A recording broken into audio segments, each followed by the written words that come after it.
What are you going to do, you know? Like, really? So, again, I'll just kind of hang out here and see if if some people pop back in. And then we'll continue. And if not, then I'll just pick it up a different time and work something else out. I'm not sure. This is not sustainable with what I'm trying to do, to have an internet connection that breaks like that. When trying to do a live stream of a stream of consciousness of divine wisdom, you don't want to break in between. It affects how it's received, right? And that's the goal here, is to put this in a place that is able to integrate into the mind, and it's not clouded by the emotion. And so far I've been doing pretty good with it, trying to stay patient through the process of kind of being stopped. This entire process has been a struggle as far as the outside world imposing upon me at times when I just needed to really have the focus to do the work, and I haven't been able to, which is why I have slept. And this is not an exaggeration, 5 hours in the past 4 days. Yeah, I'm just so motivated to get it done and to put it out that I'm not even sleeping. Hey, awesome. So I'm happy to see you back. So what I'm going to do is just kind of wait for the stream to build up. But so that said, the final piece of this whole work of what I'm doing here is this deck. And so the fact that I got it out means that if my computer were to blow up and I were to fall off the planet, I at least got it out there. And anybody who watches this stream could screenshot what I did, take my description, study it, and could figure out what I did. When I figured this out, I was very new into this. In fact, I barely had begun the study of Kabbalah at all. If any, I had no idea what I was studying. And so you don't require prerequisite knowledge. That's the beauty of the inner sanctum. It's available to those who are not initiated into the organization. The profane can find their answer if it's presented in a way that their brain clicks.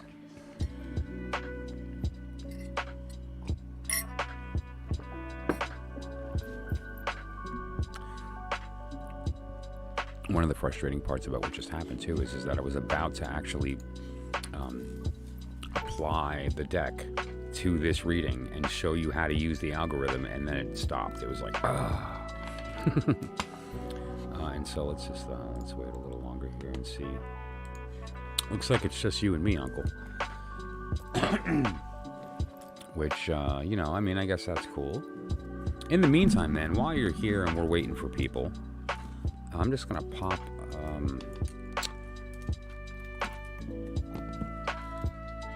a book out real quick and just do some reading while we're waiting. Why not? Let's have fun. I shall read to you from the Kabbalion. Oh, by the way, Uncle Noob, buy this book. Buy it. They're super cheap right now on Amazon, too. I'm not going to do the Amazon link commission thing, don't worry. Eventually I am, but go get it. And this is one of those print-on-demand books, right? So this cost me very little, and it was printed like 2 days before I got it shipped to me. All right? It's weird and here's another one, too. I lost my copy years ago. It was a bad relationship, and there was a vengeful situation with an ex-girlfriend, and she threw away. I came home from work one day, and I had lost every occult book that I owned, including a first print book 4 by Aleister Crowley. You know how much that book's worth right now? You can't get that back. I mean, I've released from it now, but when it first happened, I almost threw up. She got rid of every occult book I ever owned, or esoteric book, threw out every tarot deck. And there was a very specific, I was in the middle of writing a book on this subject. I even have notes I can show you guys in my wallet that I carry around with me in order that I can have it accessible to me if I got an idea and wanted to reference. And so I have these notes that I had put together for the stuff that I'm going to be talking about in the book, right? Like, and I've mentioned some of this on the stream. Look how old this is and tattered from carrying it around for years and years. That said, though, there's all kinds of good stuff on here. I mean, there's some crazy knowledge on here. Things I haven't shared yet, but I will. But that said, I lost my copy of Morals and Dogma, which is required reading if you're a Freemason. If you are or are interested in the philosophy of Freemasonry, you need to read that book. It's required, and I lost my copy. It was destroyed in a vengeful act. And so that said, I had to go out and get a new version. And so it took me a while to get around to it. It's a heavy read. And I ordered it from Amazon. And it was very inexpensive, which is nice, because the good versions can be hundreds of dollars. Look at this tome of, like, just to put that in perspective, this right here is the entire Corpus Hermeticum, the entire body of the Hermetic art. Right? It's the Divine Pimender. But look how small, okay? Look at Crowley's Book 4, the founding document of the Thelemic magic system. Look how small it is, okay? This is Morals and Dogma. I mean, like, really. But this was printed, oh my gosh, September 25th, 2021. Are you kidding? That's tomorrow. A year ago tomorrow, I got my copy back of Morals and Dogma. That's the wow. It's very cool that I just had that realization live on the air. That's awesome. There he is, by the way. So this is Morals and Dogma. I wouldn't recommend you get it unless you want to get into the very, very deep esoteric symbolism of Freemasonry, which is a totally different system with respect to the building of the temple and the Hiram Abiff story, and although it is the story of death and rebirth, it is the story of dissension and ascension, right? But so let's read really quickly while we're waiting for the stream to do its thing, or my internet to go back down while I'm in the middle of reading something very profound that'll change people's lives. I kid. The Kabbalion was written by the three initiates. We don't know who they are. There's some speculation, but we really don't know who they are. Chapter 11, Rhythm. Everything flows out and in. Everything has its tides. All things rise and fall. The pendulum's swing manifests in everything. The measure of the swing to the right is the measure of the swing to the left. Rhythm compensates.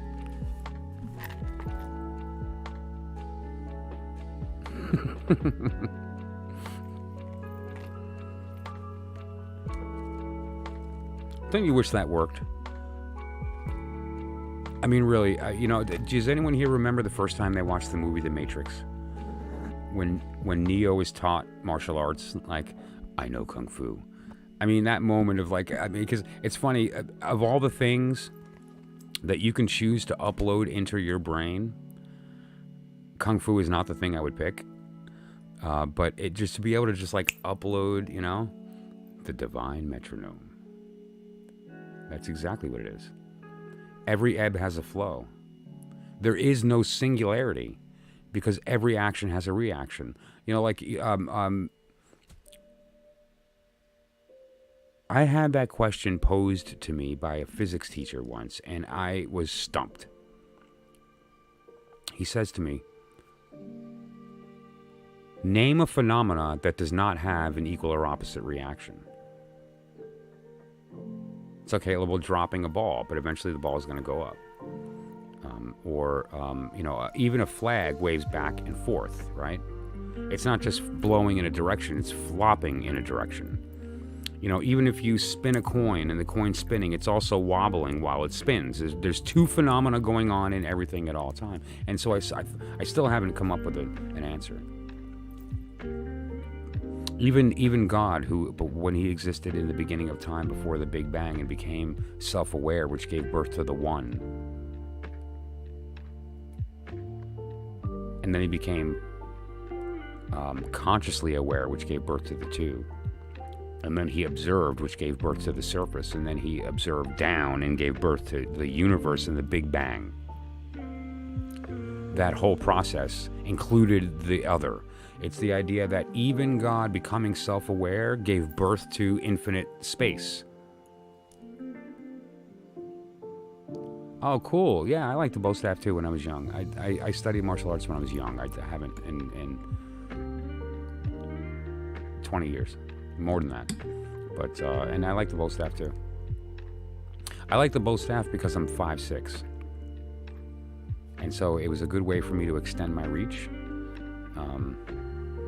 Plus it's flashy, let's be honest. It's like cool looking. It's like sexy to see someone flipping around and being, having a mastery of it is really something. I tried Sai. Sai's not my thing. I did nunchaku, not my thing. But the bow staff, I had some fun with. I just connected with me. It works with my body. And I also like the fact that it's also just a walking stick. How many people can walk around with a katana and like be invisible? Nobody. But you can walk with a walking stick and be invisible. You just look like a hermit. So, all right, I'm going to assume that we're some time's passed enough here, and we're just going to get rolling. So, what we started talking about is the story, and I finished it, thankfully. The story is done, so don't worry, you haven't missed anything on the story.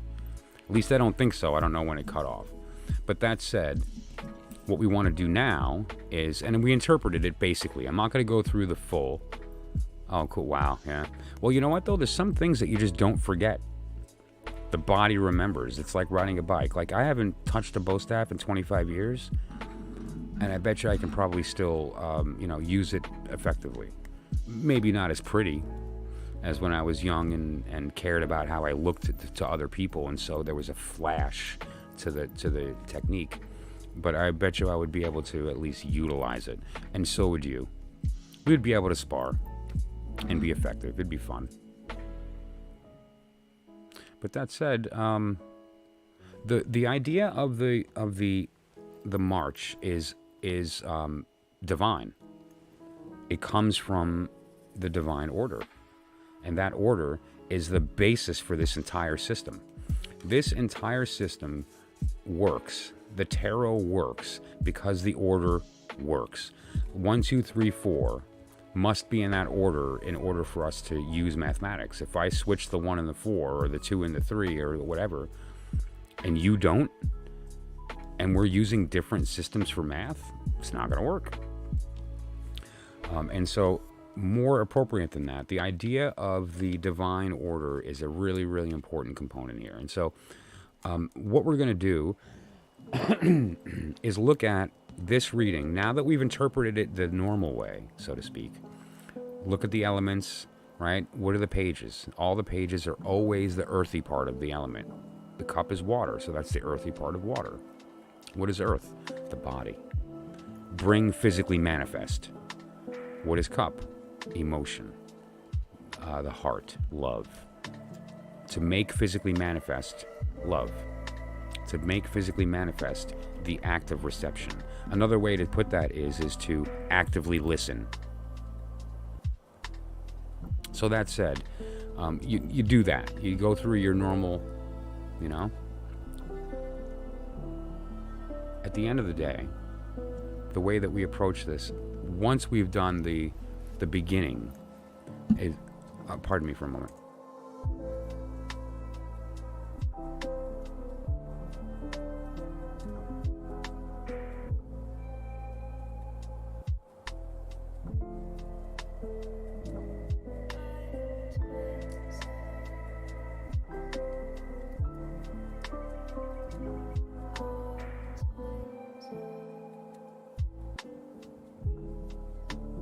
Okay, sorry about that. Okay, puppies. Okay, so what the gist here is that now that we have read it the normal way, what we can do is now read it using the code. Okay, and so let me pop up my camera here. And what we're going to do is sort of flip back and forth to put this all into context. All right, so we're going to flip back and forth like this. And so pardon me if it gets a little whatnot. But what we're going to essentially do here is we're going to look at the descent. We're going to look at the ascent. And then let's just get the suits out. And we're going to do some looking. So we've got our suits ready. And they're just here in our, we're not shuffling and pulling or anything like that. We're going to assign them based on their appropriate position, based on the particular code that we're trying to unlock in the story. So let's look at the story. And now the Page of Cups is on the top left. And she's in the higher world of the listening stage, of the descent. Just to be clear, the Page of Cups, let's put this here, the Page of Cups, is in the upper left of the upper world of the descent card, right? Everybody clear on that? The cards on the bottom are going to wind up down here of the descent. This is if you are interrogating the circumstance. If you want to talk to it, you'd use this. If you want to listen, you're going to use this. We are in the process of listening, so we're going to use this. So I'm going to put that underneath, and I'm going to take out my descent, and this is what we're going to use as the code of how we line up the meanings of these cards. So let's grab these. We're going to use descent right now, and so we need to grab all the cards related to descent. So first of all these are going to be receptive, and all these are going to be bestowal. So all we have to do is find the receptive and the bestowals of everything. This is to receive, bestow. Nope, nope. Receive, bestow. Nope, nope. Receive, bestow. Receive, bestow. That's it. Okay, now these are the... Yeah, that's the final card, which goes with that. Okay. And these are just the outer... Yeah, okay. And then I have my 4 elements, which I'm just going to keep aside here. I'm going to put them up on top just to kind of get them out of the way. And again, if you have the space, it doesn't hurt to kind of like put them out. As far as like you have the state of listening, the state of healing or speaking, the state of rejection, and the state of lament of the rejection, right? And so you can kind of have these out. And I just want to be clear with everybody. These are words that I came up with. These are not words that are relevant to any particular symbol system or any particular group or organization. These are my words for the concept that we're talking about here. The active receptor, there's many ways to receive. There's many ways to bestow, but these are the, from my intuitive understanding of that concept, are the 2 ways that you receive, is the act of listening or the act of rejecting the listening, and so on. So now we've got our cards out that are all the bestowals and receptions. All right, and so we're going to place them down like this. We're going to find the order based on the rules, and we know the rules is the divine order. And by memory, you can do this by memory if it's easier for you. But basically what we're going to do is we're going to line up the divine order on the bottom of the reception. That's who we are in our world. And so that's going to be this in the divine order, which is wand, cup, sword, pentacle. Okay. Now, what if I forgot that? If I forgot that, then thankfully I have my diagram, which shows me that that's wand, cup, sword, pentacle. That's the divine order, and you'll see that represented here. Okay, these 4 represent this bottom section, which is the lower world of the listening stage, the descent stage. And now we're going to do the same thing with the top, the upper world of the listening. Now,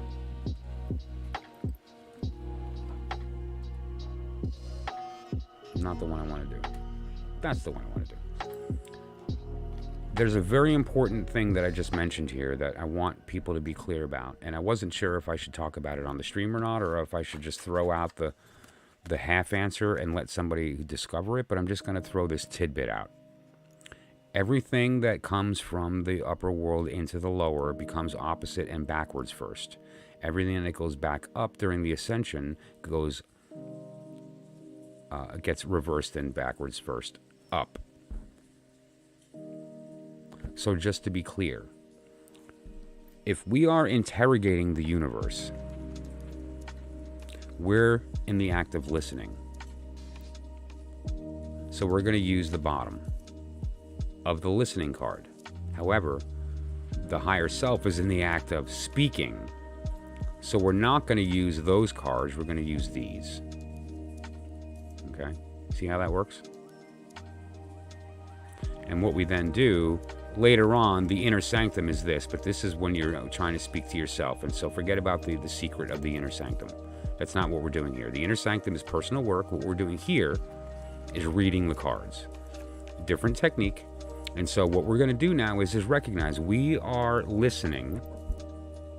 So we are down here. We are interrogating in order to hear. So we're going to hear, meaning that it's speaking. So we're going to use this. Okay? And so that's what we're going to do. That said, we have a different order, right? Similar, but different. And so now let's go ahead and take those cards and lay them out. Where should I put the t-shirt? Same idea. We're going to go to the ascent one because God is speaking, so, right?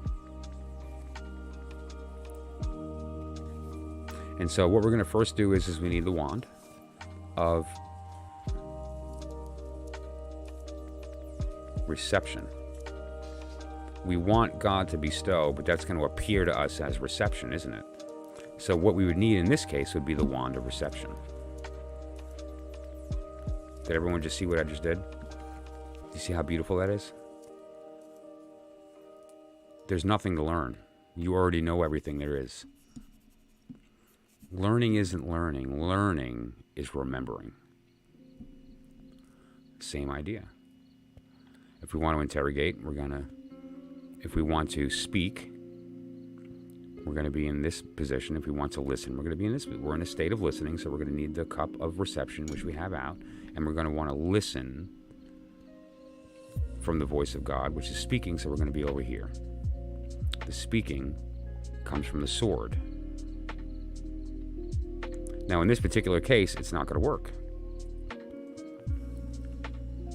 So now there's a final whoops. It's also opposite in the other direction.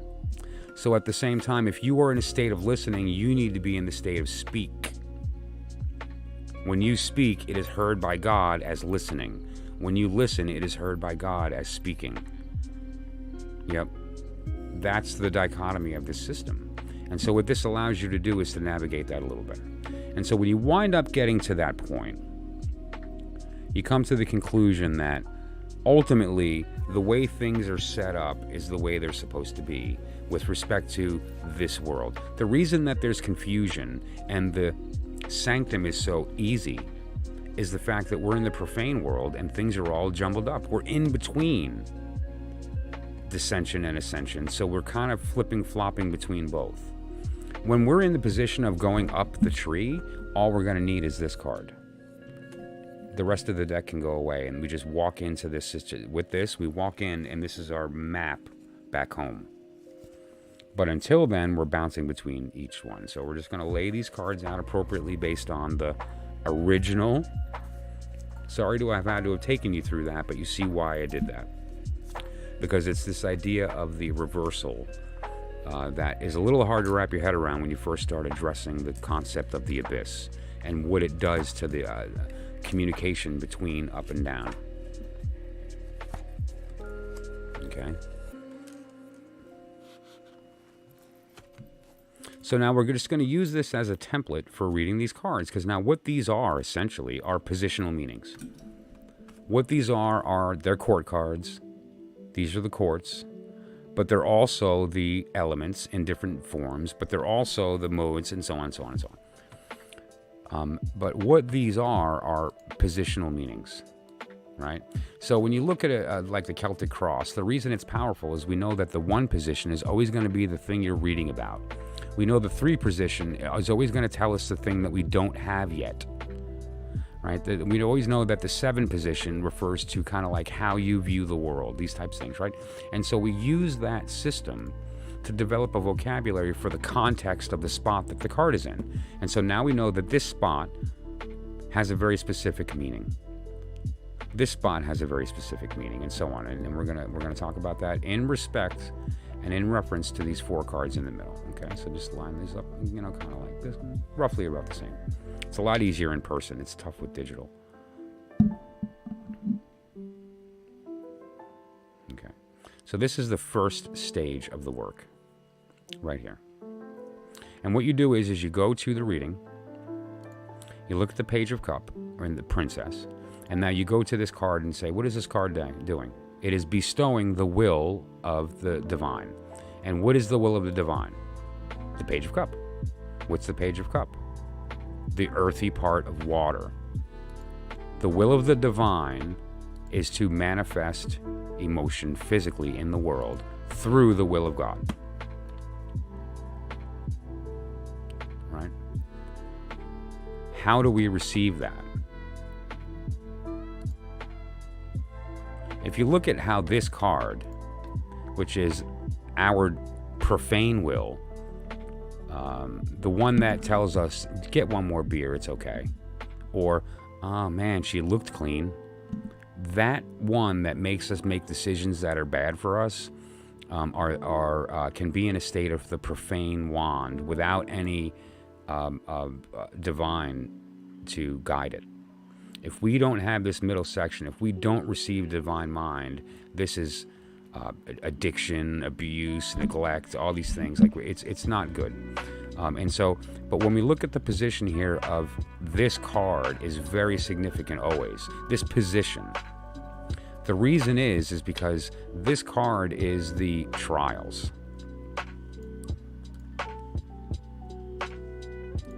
Right, those 3 cards, there's a lot going on marching through these 3 to get to win the page.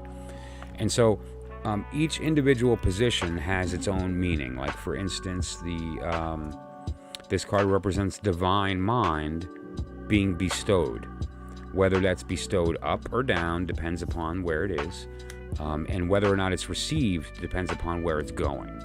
And so in the normal circumstance, you would read these in that same fashion. The reception of the blank, in this case, divine mind, right? This is the reception of divine mind. This is the bestowal. Same thing here, bestowal of divine love, reception of that love in the mind, not the heart. Now, so when we apply that to the reading here, we look at the third one, which is the king. The king has the desire to bestow his love upon the mind. And what is the love of the king? All of the kings are the fire. He is the fiery fire. That means he wants to not only is he powerful, but he wants a powerful mate. And these two are on polar opposites. The King of Wands opposite is the Queen of Pentacles. One contains the other. It's kind of like... It's the intuitive answer to what the opposites are is that air is opposite of earth because air is high and earth is low, but that's not how that works. Fire is much less dense than air. Fire is the opposite of earth elementally. That's why they appear separately, right? These are opposites, these are opposites. It's not the matter of that air is at the top of the sky and then you have water, and then you have fire, and then earth, and that's the level, earth, water, fire, air. Instead, what we have is the elemental version. Like these aren't actually, we're not actually speaking about the air we breathe. We're speaking about that it's active. It's a positive force. It's an active force. Air is, and so is the sword. But anyway, so that said, you use these as the positional meanings using the code of what you're trying to do. If you're in the state of listening, you're going to be in the listening stage. If you're in the state of wanting to be heard, you're in the state of speaking. But now there's these other dynamics with respect to the rejection and with respect to the lament of the rejection. So there's the next stage of the work. And the next stage of the work is to look at the same exact reading from the perspective of God. And so the first thing we're going to do is turn the whole thing around. And you're going to see something interesting happen. All right, so the first thing we're going to just do is turn the whole thing around. Now, why did we do that? Just to be clear, because we were looking up at the bottom of the coin. We're now moving to the top and looking down. The coin hasn't changed. However, from the perspective from the down up, it does look a little bit different. Okay. Because what happens when that happens from his perspective?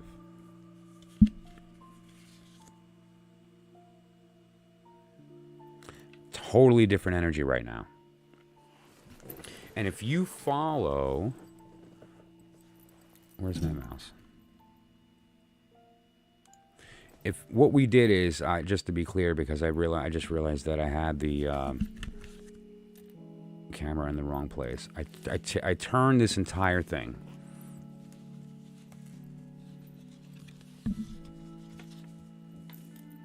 Okay, so basically we have the wand, we have the cup to the sword, we have the cup to the sword, and then we have... Okay, so this is how we started. Sorry about that. I wasn't looking at the screen, and I didn't realize I didn't have the camera on the right place. So this is how we started, and now we're going to do stage 2 of the work. The second stage. And the second stage is you take everything, and you rotate the entire thing. Basically, what you would do is you would take this and turn it upside down. All right. That's what we're doing. Okay. And that is going to be... Yep. Okay. Yep.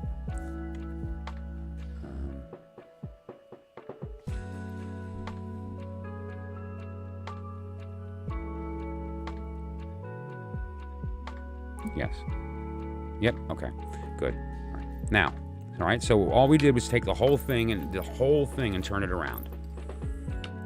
Why? Because now we're looking at it from the higher perspective. However, what does that mean? That means we need to swap the higher cards, right? The ones that used to be higher. So that said, changes everything. Now we have a totally different reading. And this is the same reading from the perspective of the higher self.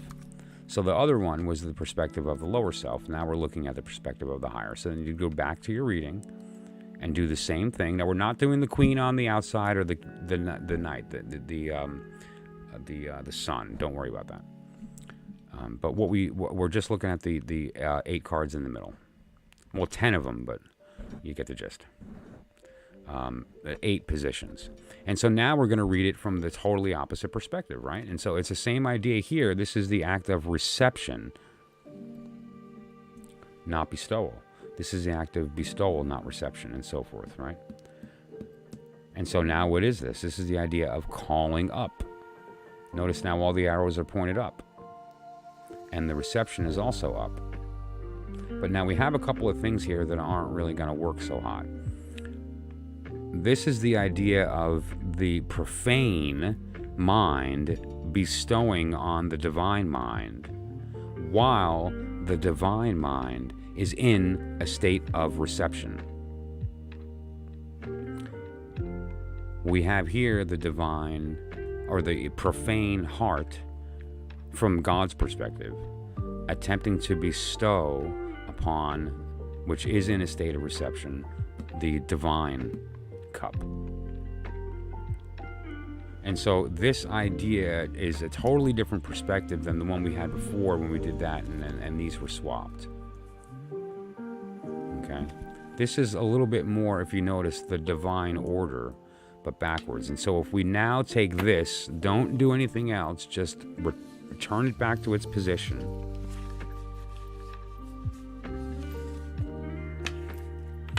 Okay, and so it's much easier if you have more space. And I didn't want the cards to be too small for the example here, but all right. And so now we're going to do the third part of the work, which is that now we've done the swap and tilted back. What we have here is the middle. Okay. The first perspective was the perspective of us looking up. The second perspective is of the perspective of the higher us looking down. What this is now that we twisted it and put everything, we twisted into this position, is the idea of the middle. So we're not here in the descent stage. We're not here in the ascent stage. We are in the stage in between listening and talking. We're in the stage in between rejection and lament. And so basically this is a good position to be in, because this is in a state where we can make some adjustments in how we're communicating. The upper world, from the perspective of, because remember, we're back down to us looking up. The upper world, from our perspective, is unchangeable. We have no power to change the upper world. We can ask through communication. We can enroll through proper communication, but we can't change it. But we can change down here. So now in the third working, we would look at the role, the placements here, and go through this process not as a divinatory process, but to then look at this and say, okay, well now, like me personally, my 10 of Wand is difficult for me. The 10 of Wand is the idea of carrying the burdens of others, or carrying the will of others, doing others' will, being imposed upon and being okay with it, doing it willingly. Why? Depends. Everyone's a little different on their why they do that. So let's say that's something you're going to want to work on, because this is your birth reading. And so we can find that position, look down here, and see what the dynamic is. In the middle, the balance between God's and our perspective is the truth. So this is kind of like, not inner sanctum, but it's similar to that idea.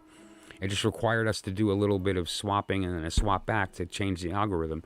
And you'll notice that this is a different position than we started with, right? What we started with was the sword and the cup and the sword. Now we see that that's not the case. These two have not changed. Why? Because the pillars are fixed. The pillars on the tree are fixed. The stuff in the middle changes back and forth, right? And so when we're in the state of listening, we're going to wind up with this little swap here in the middle. Okay? And so it's changed the dynamic of that. And by reading the cards now based on this is actually going to give you the what you should do. The prior information was, what's my perspective from the respective looking up? And then the other one is, what's the perspective of the higher self looking down? Well, this is, what should you do? And so, and you don't have to lay these out on top of the cards. These are just there to remind you. You could literally do the whole reading with just these two little cards. The purpose of these other larger ones is to be able to physically manipulate them on the table easily, and I think that that's useful, as opposed to constantly folding, because again, they get ripped or torn, and the folding is very effective for going through the motions of looking at the ebb and flow of the ascent and descent together and how that affects. And so that's good, but one of the things that is not effective is that I can't take this pentacle and move it over there, right? And so that's what this is for.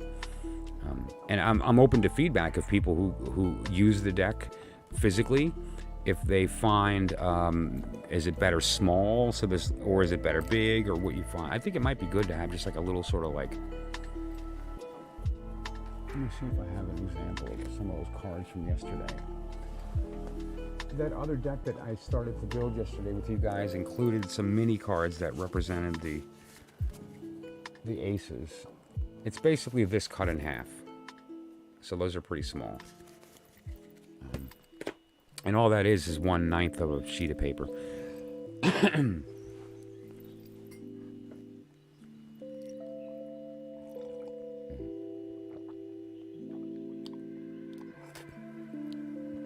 I like my coffee on the dark side. What does that sound like to God? First person to get it right in the chat is going to receive a free incense kit. The question is, I like my coffee on the dark side. What does that sound like when I speak to God those words to God's ears? That's my question. First person to answer it right gets a free incense kit, if you're in the United States or Canada. I don't know. Am I lagging, or is something going on? You know, I heard that yesterday too, that I wasn't the only person having internet issues. I don't know where they were. I'm in upstate New York. I'm in the mountains, so I have an excuse. But I'm not sure if there's something going on either. Like, is Mercury retrograde? I hate your tea on the bright side. Winner, chicken dinner, baby. Ladies and gentlemen, Uncle Noob gets it. So, okay, very good. So when I speak the words to God, I like my coffee on the dark side. What he hears is I hate my tea light. I hate light tea. So, dark used to mean good because it's color of the earth, dirt. And wow. Like the dark sun.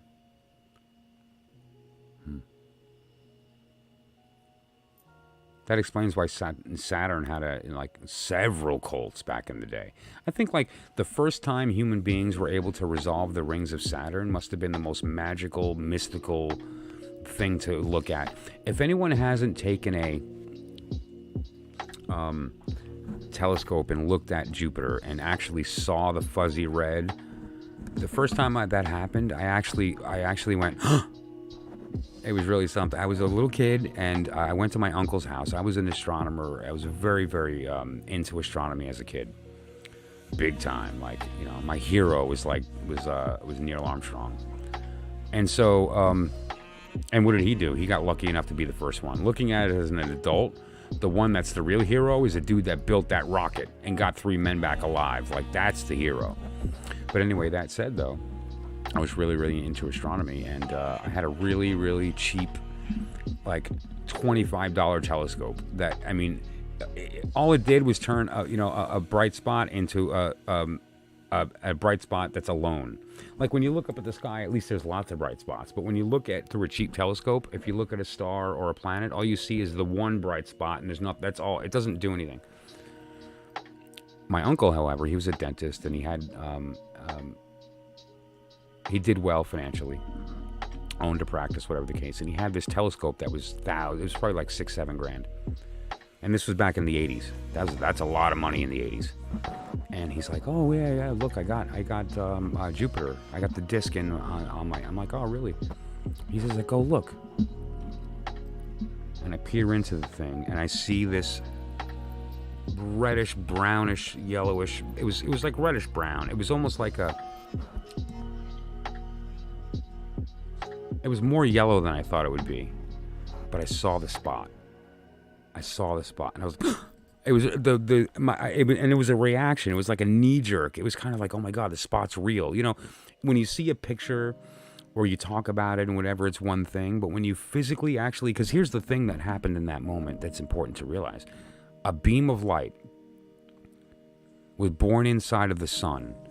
Took 1 million years to get to the surface of the sun to eject. That photon went an unimaginable amount of distance, bounced off of Jupiter, went another unimaginable amount of distance, and penetrated my eyeball.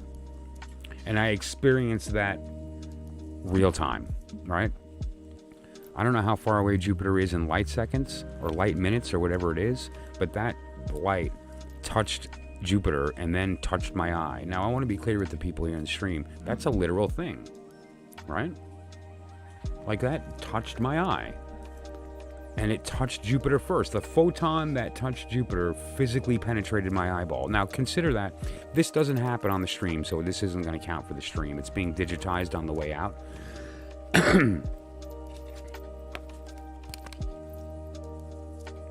This is Bella. See Bella?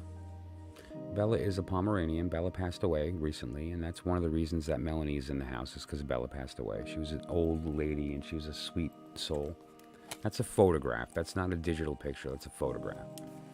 A particle of light bounced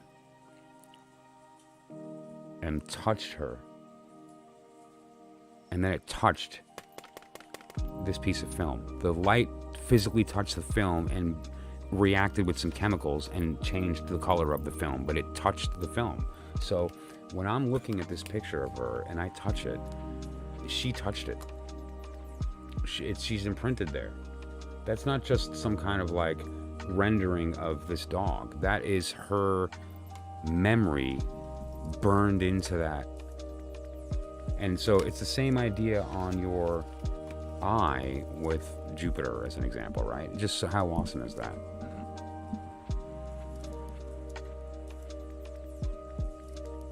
I have email. You can send me a picture of the moon. I love the moon. I can stare at it. You know what's cool about the moon too with a telescope? It moves so quickly, right? You get it in and it just like zooms across. The moon's moving faster than you think when you actually look at it in a telescope. But anyway, that said though, you get the gist here. You know, what we're talking about is to use this to adjust the context. Twist, flip, do the context, twist again, flip again, and now you have the story, the complete story. Those three workings tell you everything. And now there's a fourth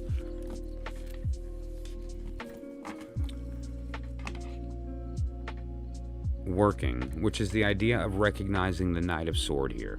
The Knight of Sword is the new prince, meaning that the new Messiah, the new prince that's going to court the new princess. Who is the new princess? Does anyone remember? The Queen of Pentacles. Due to the fact that everything is all said and done and she had her baby, she winds up through the act of ascending, she is demoted to the princess. Okay? Through her descension, she was elevated to queen. Through her ascension, she is demoted to princess. And she will become... Let me grab my pen here.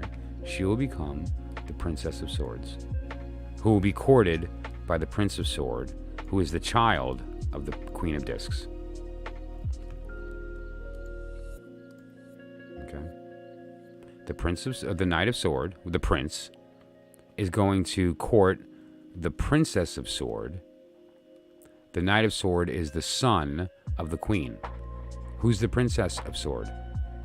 The Queen demoted because she ascended. Everything I just said is the truth in secret. What we're talking about here is who emerges from what. And the wheel really reveals that secret. Because what the wheel is referring to, everything on the extremes, on the extreme outside edge, is not physically manifest yet. Still not manifest. Still not manifest. Whoop, we have a physical planet. That first colored ring, these are actual planets. That's the real moon. Right? That's the real sun. That's the real Mercury. Now, these are referring to the instances of the sign and planetary rulers. But this is the point. That is basically the matrix that those planets, the real planets, emerged from. And so, but then we have some other dynamics here. As you get further in, the only real, actual, physical things on this map, the planets are physical, but they haven't occurred yet. They're in the process of going to occur. When we look on the outside of the wheel, we're looking back in time. When we're looking toward the middle of the wheel, we're looking forward in time. And then we get to this point here, the deacons, where there's real-world events taking place. The deacons have real-world events. These are the advisors to the queen. And we're talking about an advisor to the queen, right? So what does an advisor to the queen do? Zucano, how's it going? The advisor to the queen talks to the queen. Talks. How do you talk from the lower world? You listen. What do you listen with? Depends on what you want to talk to. Do you want divine mind? Listen with your heart. You want divine heart? Listen with your mind. The advisors talk to the queen listens. If the queen is listening, then what does she do? She talks. What does she talk with? Depends on what she wants to do. If the queen wants to talk about physical manifestation, and that's what she's looking to do, she's going to be listening to the wand. But it might be different based on the code. So what we have to do is look at the code and determine that's the case. We know her position, and we know what she's wanting to do, make physically manifest. Now, how do we do that? Depends upon the deacon. And the deacon is going to be determined by what position they're in here, and on what card you're on, okay? And so that's the basic gist of reading your tarot with these. Now, that's my spread. The spread is like really intense, and if anyone wants to book a private, this is hardcore. And not only is it going to let you know a lot about your individual journey,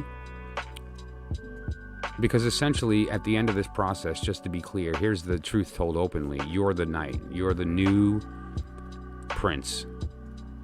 This is the story of your birth, and your birth is the Knight of Sword. I am the Knight of Sword. So that said, that's the story of the March of the Courts and how to go about that process. And you can apply this to any reading that you want. There are some ins and outs that maybe might be a little sort of complicated. It's the idea of if you do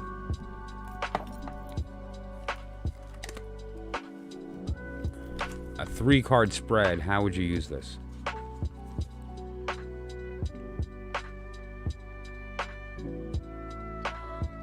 What I would wind up using, rather, would be these.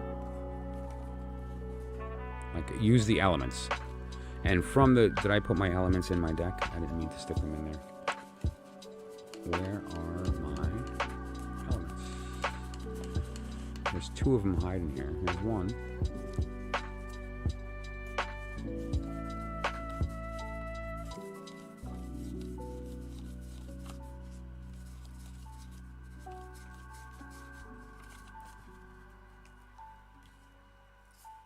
There it is. It's hiding in the back. Okay. I lost my speaking.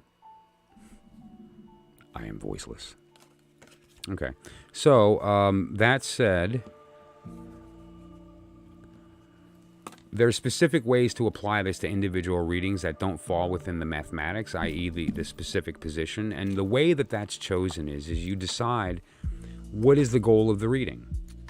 And let me just be clear about this. You do not use this system to answer the question, do they like me? Will I get married? This type of thing. You know, it's more about, tell me about the dynamic of the connection between me and this person and karmically what to expect. That's a question.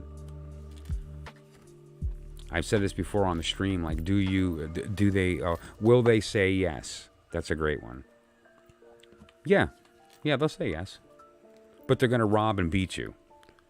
You know, it's like, okay, well, maybe I should have asked the question, are we going to be a good couple? Like, of course he'd say yes, you know? So that's the gist there. So that said, that's the short, medium version of applying this algorithm for the purposes of, in this particular case, the March of the Courts. And I've also showed, where are my cards? Where are my cards?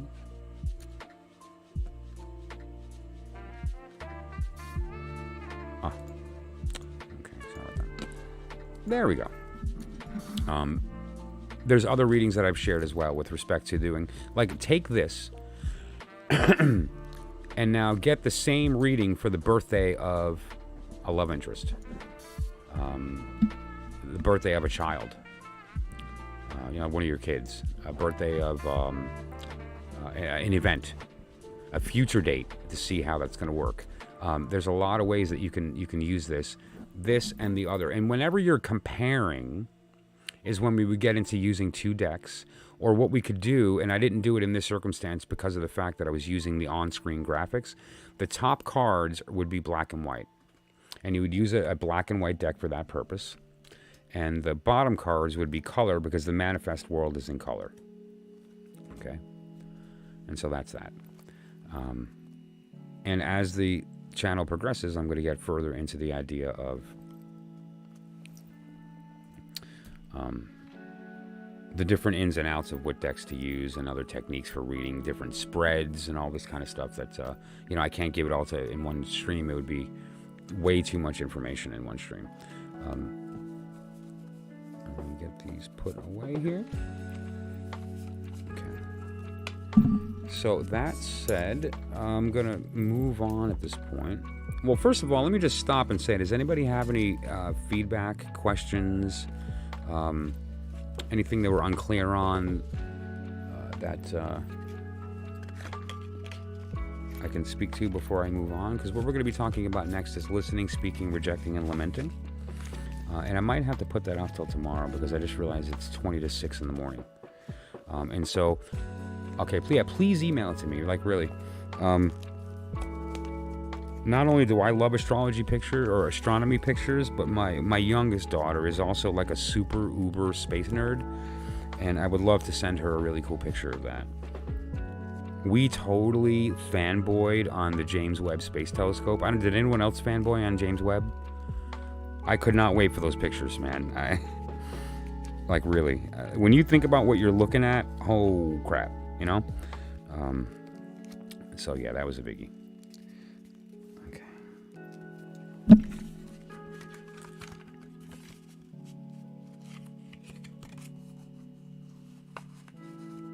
What I might wind up doing is, like again, I have not slept in quite some time. Can I send it through a Twitter message? Why not? Yeah. Why not? Let me see if I can. I forgot my Twitter. I don't use it too often, although I will get notified and check it. Oh, at @mcarrus. Okay, hang on. Give me a second. This is me.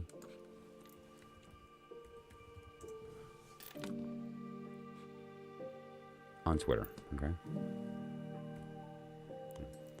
All right, so and again, I don't tweet very often, so you may see like 2 tweets on there that I forgot that I posted 10 years ago, kind of thing. I don't. However, I do retweets.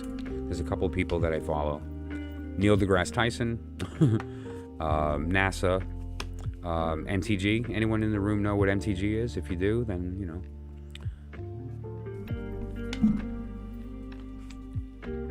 So, that said, the next talk is related to listening, speaking, rejecting, and lamenting.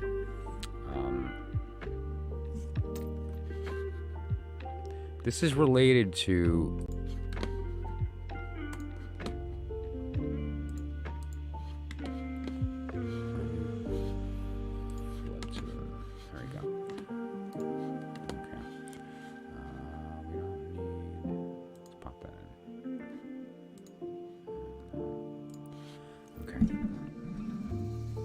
this is related to the idea that all of the court cards have 3 deacons that are associated with them. And those 3 deacons are advisors, meaning they install parts of them into that court. And it alters the energy of the court. More importantly, they're holographic versions of themselves. Each deacon is a small piece of what that court was to begin with. So, like, for instance, if we look at this example here, and we say, let's take, for instance, since we're here, the Knight of Wand. The Knight of Wand has a period of time that he covers, and so we're going to start with there. Go to the end. Okay, and you'll see that there's 3 deacons associated with that Knight of Wand. Now, he birthed them, so to speak. The Queen hired them, but they're a part of the Knight of Wands. And that's kind of an implication you need to consider when looking at this example here. Or any example where you're looking at the trumps, or not the trumps, but the courts. Is that dynamic of their relationship with their deacon. Because they are advised by the deacon, and they are in a state of need, and the deacons are there to help them. And they give good advice in the subject they know about. Don't ask the Ten of Wands about love. Don't ask the Two of Pentacle about will, right? The idea here is that they have their place, they have their expertise, and that's what they're good at. And so, I remember I'm a big fan of Arby's roast beef sandwiches. I love them. I love the barbecue sauce. I love the onion bun, just everything about it. And so, and it was like my little spot. I went there alone to get away from the wife and kids, or if I was crazy at work or working on a hard project and I needed to just kind of vent, I would go there and I would eat 2 or 3 beef and cheddars and love life. So finally, my wife's like, "Hey, where do you eat lunch today?" I'm like, "Oh, I went down to Arby's." She's like, "Oh yeah, well I haven't tried them yet." This was a while ago. I haven't tried them yet. I'm like, "Oh, well, it's the best roast beef, man. Like, really, it's not the same as like a boar's head, but that's a cold sandwich. This is a hot roast beef with like cheddar on it and stuff." I grew up in Brooklyn, so we put pump cheese on everything. But at the end of the day, it was like a delicious sandwich. And she's like, all right, take me to Arby's. I want to try it sometime. So we went down there, and I get my usual. And she looks up, and she's like, yeah, I don't know. And so she's mulling stuff over, and you know what she gets? A turkey sandwich. Sliced turkey, came on some kind of weird sort of thick, like, I don't know, some kind of foofy hipster artisan bread. And like, I don't know, it was weird. And then here I have this like steaming hot cheese dripping off roast, which is why you go there, roast beef sandwich. That's why you go there. You don't go there for turkey. And she orders a turkey sandwich. And she was disappointed. The turkey was dry. I didn't like the bread. I'm like, honey, we came to a roast beef place and you ordered a turkey sandwich. Like, you don't go to Arby's for turkey. You don't go to the Ten of Pentacle or the Ten of Wands to ask questions about pentacles. And so I just wanted to point that out. And it comes down when you're looking at this idea of listening, speaking, rejecting, and lamenting, or what we're actually referring to is the idea of the fact that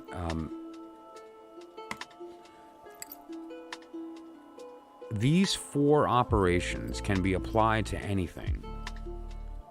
The power of the 4 symbol system is not that it kind of covers all the bases, because it doesn't. Otherwise, we would only need those 4 cards and that's it. That's right. Like, at the end of this process, the goal is not to read cards and get answers. The goal is not to understand the procession of the court cards or their march. The goal is to get rid of the things that we don't need, so that what's left is our true self, and that when we interrogate our universe, we get back real information, because the thing that's answering us back is us instead of the world. The world doesn't care about you. The world will chew you up and spit you out. We have the ability to navigate that if we choose to, and if we don't, we're at the whim. And the idea here, what we're trying to kind of like get to the core of, is which state you need to be in determines what state you want to receive back. If you want to hear from God, you need to put God in a state of listening so that it'll speak. And we kind of covered this a little bit, and we did have a winner in this circumstance. When I asked about who is if I were to say that I like my coffee on the dark side, it's that concept that is a little hard to wrap your head around sometimes.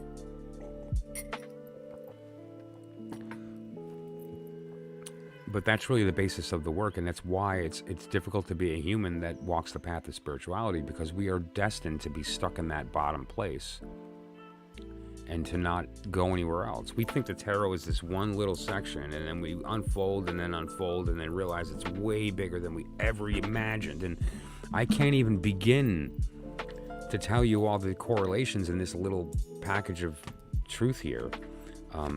And in one live stream, right? That's why it's going to have to be some type of like training session series.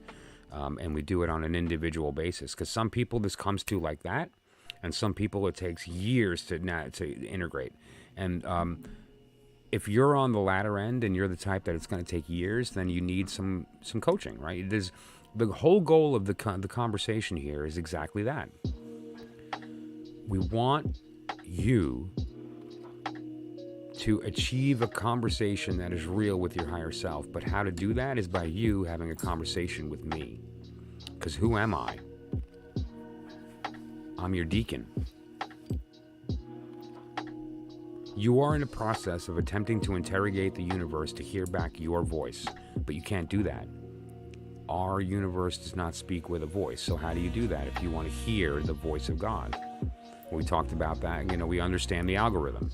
But now if you're having trouble wrapping your head around that, you just need somebody that understands it and can translate. And what we would do is we would walk together toward that inner sanctum and cover the dynamics of what the difference is between listening and rejecting. What are some of the ways that we can reject and listen? There's two types of rejection, like I talked about, a passive and an active one. An active one, no. A passive one, I'm in a room with the music too loud and I can't hear you talking, so I don't listen, right? And how do you take that? What is the state of your lament? Are you upset and frustrated at the world because the music was loud and so you didn't hear me? Or are you frustrated at me for not paying attention to you, so I saw your lips moving and then navigated the room to hear you properly? What is the source of your lament? What are you speaking and to whom? Are you speaking to the heart? Are you speaking to the mind, right? All these matter when you apply this. And why does this matter with the order and the vortex? Well, what we're talking about with the order and the vortex here, just to be clear, to remind the people that may have just popped in or whatever the case may be, is the idea that there are rotating and counter-rotating forces in this universe that cause vortices. The elements in their divine order, wand, cup, sword, pentacle, march through the year in a clockwise direction. Wand,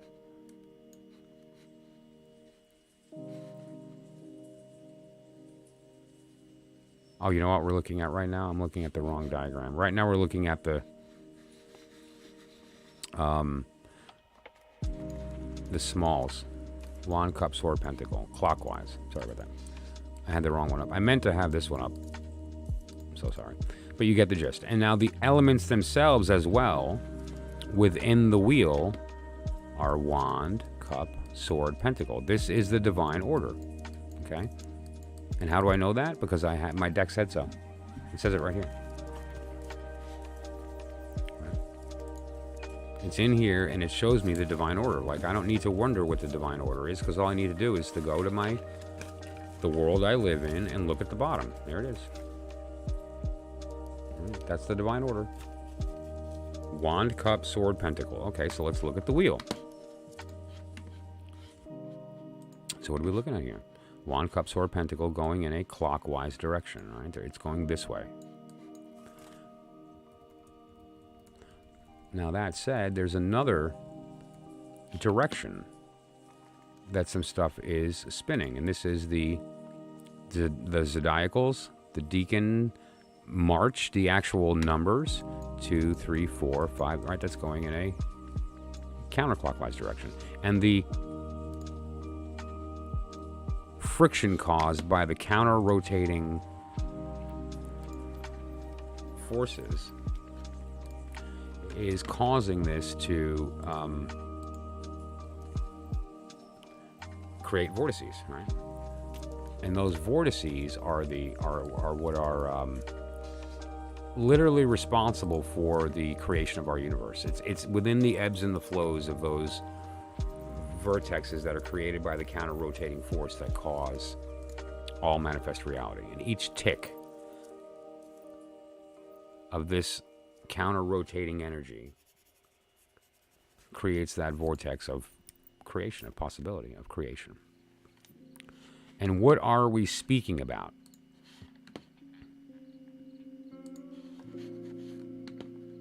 We're speaking about the descent and the ascent back up. And we are talking about this place called the abyss that, when approached by the soul of God,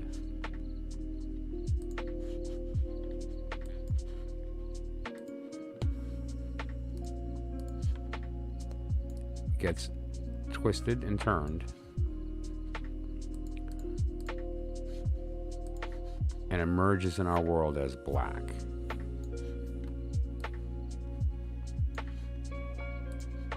And everything gets messed up at that spot.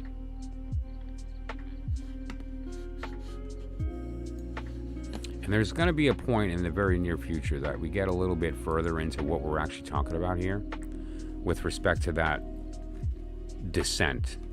Why descent? Why is it descending? Why not? Is not an answer. Why not is an answer for philosophy teachers, not for physics teachers. Right? Some people do want to know how the clock works.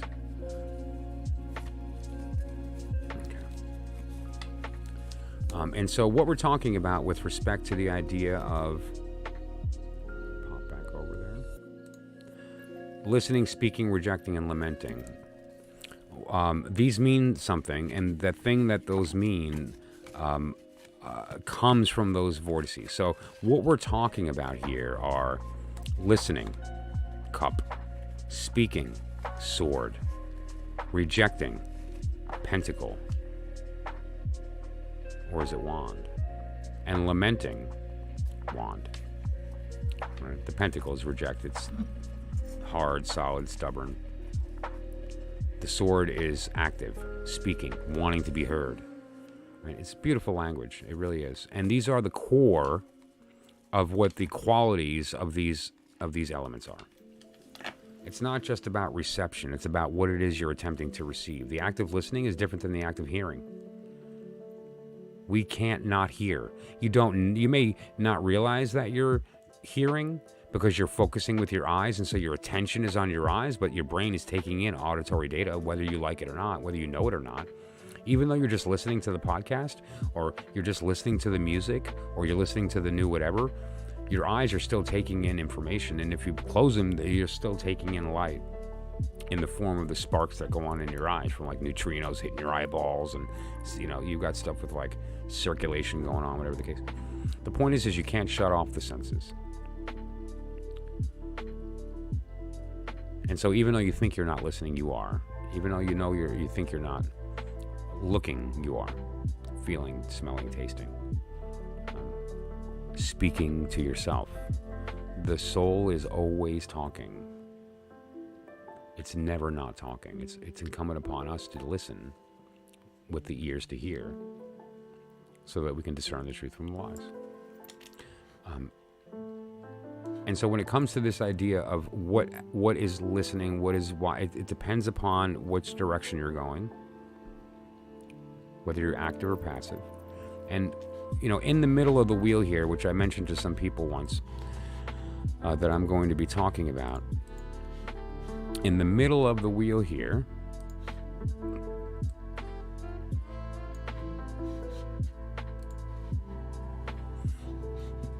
sorry, I'm on the wrong screen. Give me just a moment. There we go. In the middle of the wheel here are the polarities. Positive energy, negative energy, positive energy, negative energy, positive, negative, so forth, right? You see those in there? That is a very, very beautiful language, right? It's only about half the story, but it's still, it's pretty beautiful language. And that can be utilized to determine Because, again, is speaking active, listening passive? Unless you're active listening, right?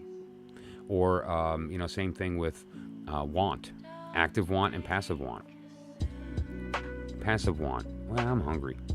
Active want, I want a burger. I'm hungry doesn't have a target. It has a desire, but it doesn't have a target. I want a burger. That's a target. One's passive, one's active.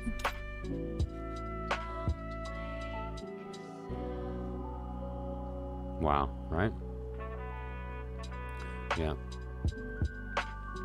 Oh, wow, I appreciate that. Yeah. Well, no, I'm not. If I were doing this for the money, I would have quit a long time ago. I want to evolve the fucking whole planet. I want every person on this planet to wake up to the reality and to have zero tolerance for this nonsense ever again. We have the ability to move forward, to evolve, to be better, and we choose not to for some reason. And I know that reason. I know why that is, and so that's why I'm willing to stay poor so that we can get this stuff across. And hopefully the deck works out, and hopefully people are nice enough to buy me a cup of coffee. There's my Venmo, Cashapp, PayPal. You throw me a 10 and I'll love you forever. But at the end of the day, it's not about the money. It's about if I succeed in walking you to that door and you open it and you grow because of that, I grow. We all grow. The overall zero-sum energy of the planet elevates. Even if it's just a little, it can be detected by us that are on the path, and we're motivated by that. We want more. We get hungry for enlightenment. We want people to stop giving into the body and start to give into the mind. And so it's not about that, And on that note, I'm going to move to the final portion of the talk tonight, and this is a very, very important part of the talk. I appreciate that, Missy, and I look forward to that picture. If you want, I can show everybody before the stream ends. Remind me. Here's the deal. The standing offer and welcome to the inner order. This is from yesterday as well. What you have all been unwittingly member to is your self-initiation into the truth. You're not a member of some organization. You're not a member of some kind of cult or some kind of weird religion. But what you are is self-initiated, meaning that you are now in an active state of seeking yourself. Know it or not, that's why you're here. You, who was born at the beginning of time, who lives at the end, that's watching yourself catch up, conspired for you to be here to assist that in happening. That's a big deal. And now it requires your initiation into that process. You don't do that without your knowledge. And so the self-initiation process is a biggie. And so you are not allowed into the inner order without permission and an invite. You're allowed into the outer order. Anyone who wants to can go into the outer, but not the inner. And so you're invited. I am inviting you into my inner order. You're welcome. Come on in. And now that you're in the inner order, we can speak the truth in secret. And the point of that is to elicit this response that you find the truth told openly. And that's what we're trying to do here.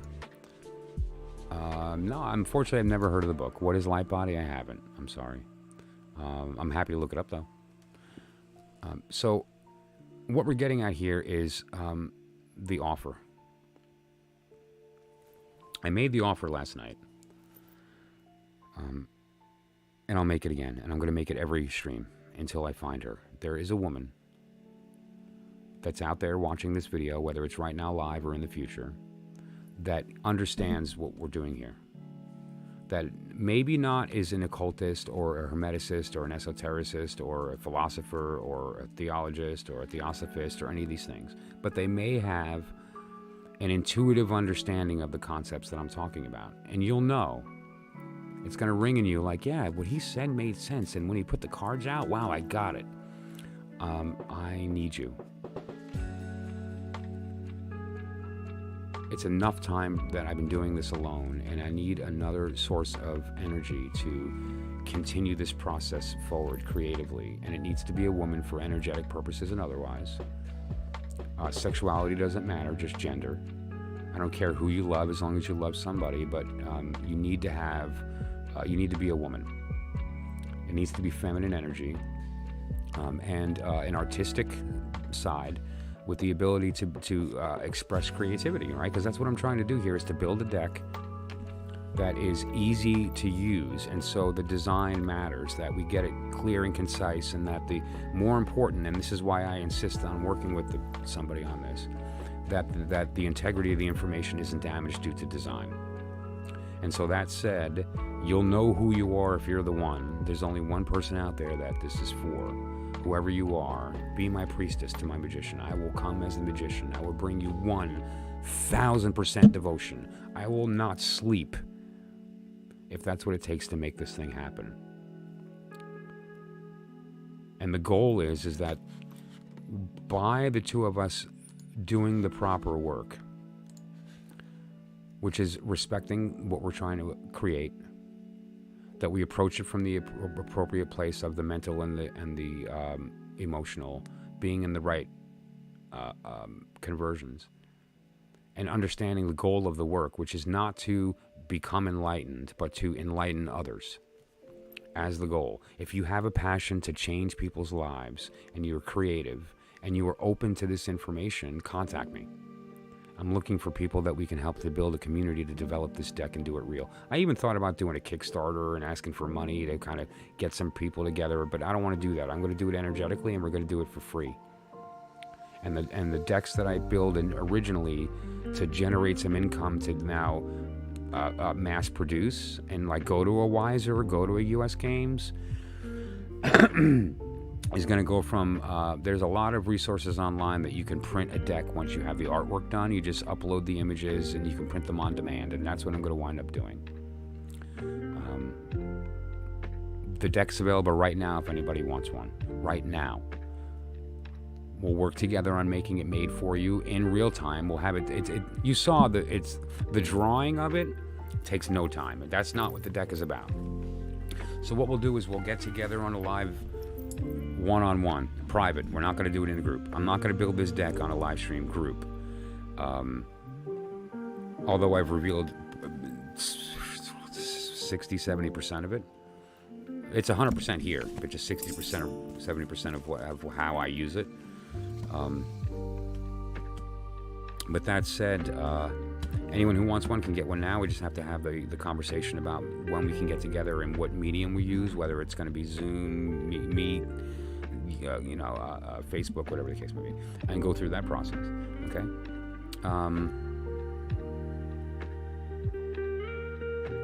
Wow. Well, that's what it's all about. And here's the thing, too. It's not about knowing that you're going to make a difference. It's about doing the work and recognizing that the people who you're going to make a difference are going to connect with you, and so you've got to just do it regardless. Like you can't act with a target in mind while you're acting. That's not how this works. How it works is you put out the intention, you enroll your higher self through the code to determine the best way to communicate. And you receive back what it is that you would like to receive by doing the proper work to do that. And then you let it go. And you don't mull it over, or I want this thing, and I built the intention to create this thing in my life, or whatever the case may be. So what I mean is that what you would do is know that you are going to make a difference. And then let go whether or not you are. And then do the work. And what happens is that because you're being authentic, the light you shine to the world is your own light, and it draws the attention of people attracted to that light. And so it automatically, seekers are going to go, wait, there's the light I'm looking for. And then they're going to go find you. That's how that works. Great, that's important. And I imagine there's a lot of people that are going to come into this process that are in that same place. There's some type of intuitive connection. They just don't know exactly what name to give it. And that's the thing that I would like to contribute. Doesn't matter. I will absolutely convince every person on this channel, or I'll die trying, that every religion in the world is simply a rewriting of the same doctrine. And it's right here. Bestow, receive, accept, deny. There is nothing more in the universe. Eliphas Levi, an imprisoned person with no other book than the tarot, if he knew how to use it, could in minutes, not years, acquire universal knowledge, and would be able to speak on all subjects with unequaled learning and inexhaustible eloquence. There's many, many times. Awesome. Everyone check out her website. Throw the link in the chat. It's this idea that at the end of the day, we need to make the decision to do this work here willingly, with the intent of us growing, or we're not going to. We've all seen the tree.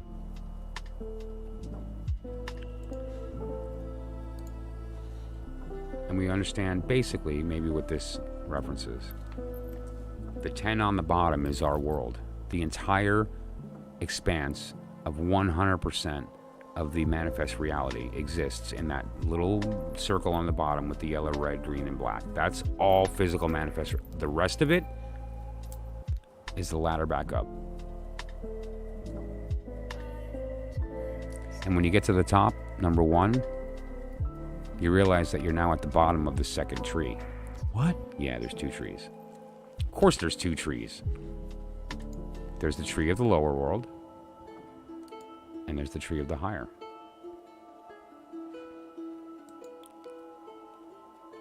This is the tree from our perspective looking up. This is the tree from God's perspective looking down. Us looking up, God looking down.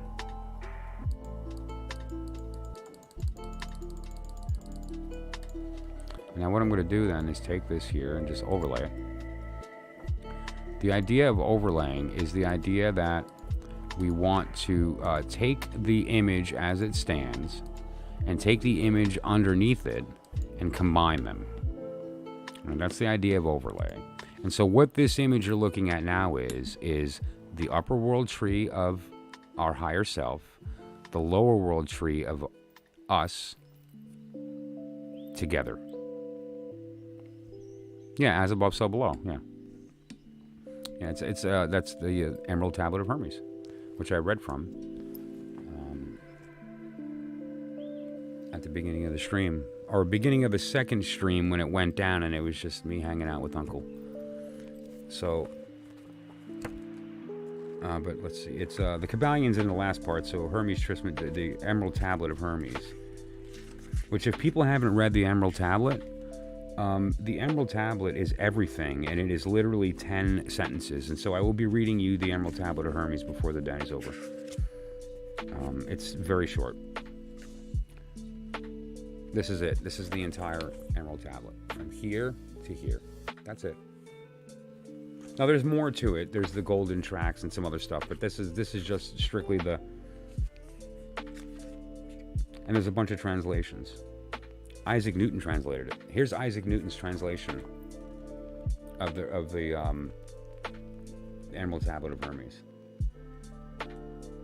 He's so poetic. So let's do this. I'm going to finish this, and then we're going to read from this book. Okay. So do you need help with the computer animation, or I don't know? Maybe I just need a little more info. My initials are also okay. Oh, that's cool. Wow, really? One of these days I'll tell you guys what BJ means on these. There's a very specific meaning. Some of you might know it. It's Freemasonic, but it's not. It's older than that. But that's very cool. Computer animation? I don't know. I mean, I'm kind of decent at animation. I do a lot of stuff with Blender, and I do a lot of stuff with After Effects. I started recently kind of toying around with DaVinci Resolve. Very different system than Blender, but I like the node-based system. But that said, though, maybe. More importantly, what I'm looking for is somebody that's going to walk this path. Here's the point. I am trying to do nothing short of waking up as many as I can, as quickly as I can, for as long as I can, until the day I die. And now, that said, I want someone to come with me. And so the person I'm looking for is not a graphic designer. The person I'm looking for is somebody willing to devote their life to waking people up, to be broke and be okay with that if that's what it takes, to fly to 3 countries in 4 days when you want nothing more than sleep, because that's what it takes. Because we need to be the ones to show up, because nobody else will. And you know who is showing up? The people who are in it for the money. The people who will sell you your dreams all day long. They sell answers. You ask a question, there's 5 answers. 4 of them are wrong. Answers don't help anyone. Well, I'm not here to find answers. I'm here to find truth. And I'm here to bring you to it. And thankfully, I have experience in that. I have empirical experience of watching people wake up, seeing the light go on, and then watching them sit there for 2 minutes staring at me like not able to talk. Because they're just like, it dawned on them. And when the moment hits, you're like, it's literally the destruction of the self. It is the tower happening. And when that happens, you're dead. Forever. And a new will is created. And that new will is a product of you and the deacon. The knowledge bestowed and the will creates a new will. And that new will is to realize this truth in the world and to ascend. Okay? So that said, when you see this here, this combination of these trees, it's such a beautiful image. Just look at that for a moment. It's just really lovely. And, you know, perhaps maybe let's try some different blend modes here to get a better picture. What I want to really do is to see them blended, maybe a subtract. Wow, that's a pretty one. What about divide? Where's divide? There it is. Okay? You see that beautiful image on top there? Where have I seen that image before? Gosh, I know I've seen it somewhere. Where is my Merkaba?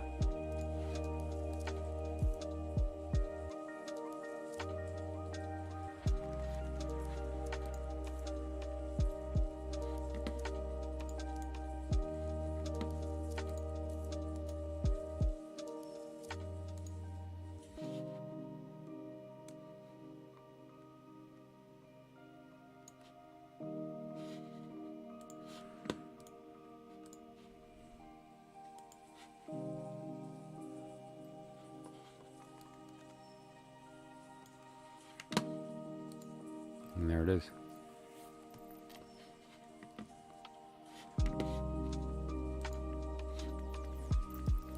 It's the key. So,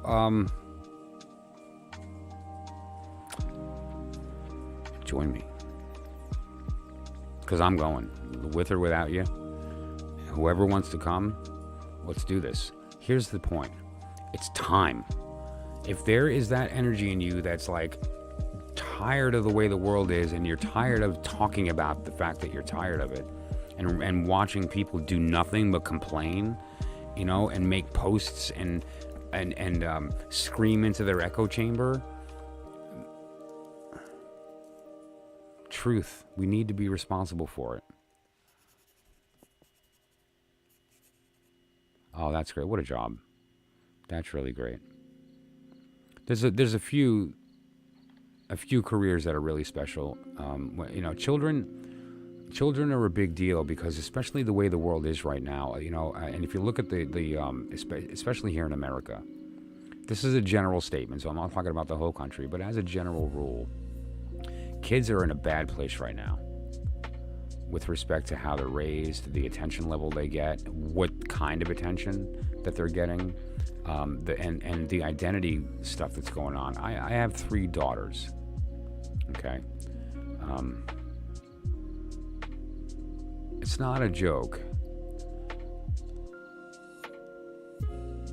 When my girls are dressing a certain way, acting a certain way, talking a certain way, because they think that's what the world wants, and it's undermining their womanhood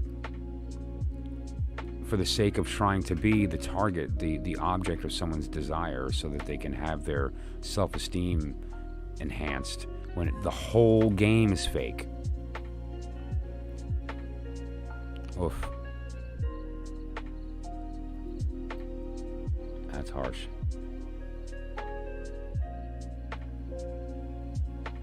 Could you imagine? Is that what motivated you to get into that field? You know, it's funny sometimes that the things that motivate us can be something as simple as growing up in it, or something as painful as going through a trauma, you know? So, but that said, that's the offer. And now here's the offer. Half. This is gonna grow. I'm sorry, it's going to. The fact is that there are people seeking this information. There are people studying it that have never come across this and are gonna go, wow, what's this?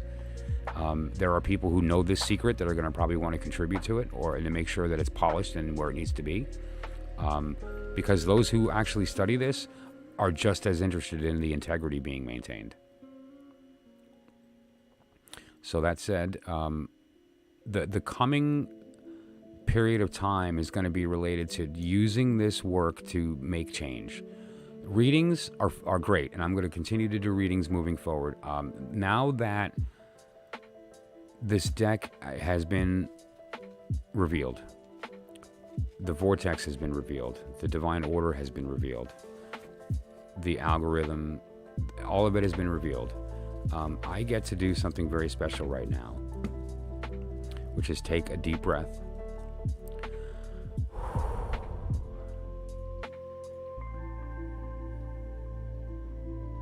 I am tired.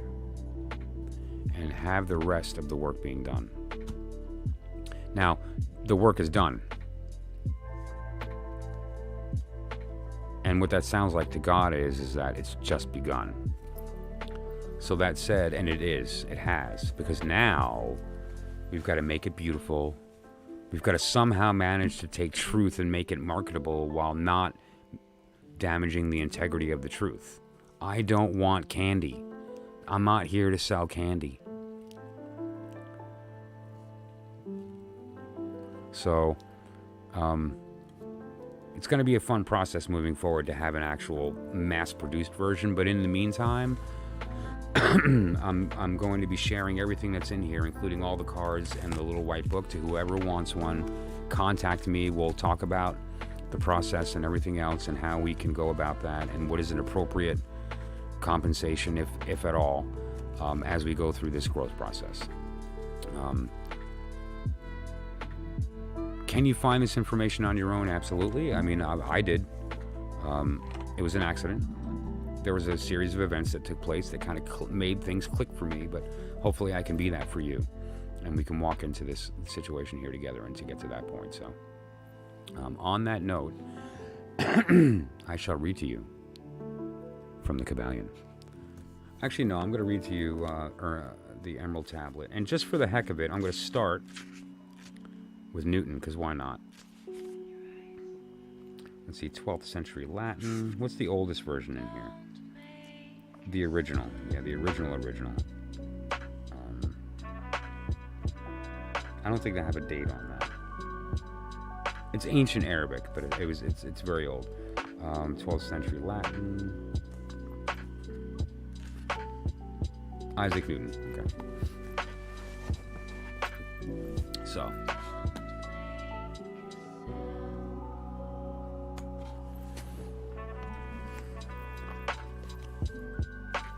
The Emerald Tablets of Hermes, written by Hermes Trismegistus, translated by Isaac Newton. 'Tis true without lying, certain and most true, that which is below is like that which is above, and that which is above is like that which is below. To do ye miracles of only one thing. And as all things have been, and arose from one, and by ye meditation of one, so all things have their birth from this one thing by adaptation. The sun is the father, the moon is the mother, and the wind hath carried it in its belly, the earth its nurse. Everyone catch that? Okay, good. Its force or power is entire if it be converted into earth.